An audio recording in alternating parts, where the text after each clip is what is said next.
আজকে সোমবার দিন, তো এই সপ্তাহটাও আমরা করে তবে শ্রাবণের সোমবার কমপ্লিট করছি। কেন কি এই সপ্তাহটাও সবে তো আজকে 2 তারিখ পড়েছে, আর আমি অনেক অন্যান্য কাজদের দেখছি যে শ্রাবণ মাসের এই সোমবারটাও করে কমপ্লিট করছে।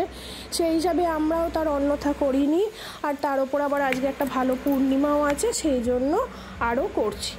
তো সকাল থেকে পুজো আর্চা তো করেছি, তারপর এবার নিরামিষ তো খেতেই হয়, যার কারণে কি রান্না করব ভাবনা চিন্তা করে বাড়িতে দেখলাম পনির আছে, তো পনির ক্রাশ করে মশলা টশলা মাখিয়ে তাড়াতাড়িও হয়ে যাবে, সেই হিসাবে পনির পরাঠা করলাম।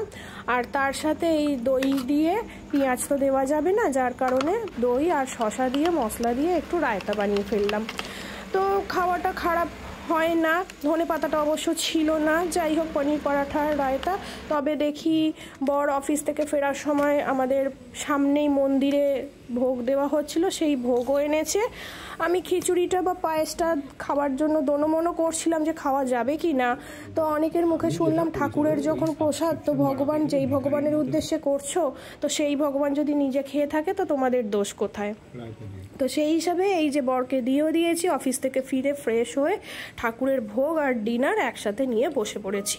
এই ছিল আমাদের আজকে মেনু। Thank you.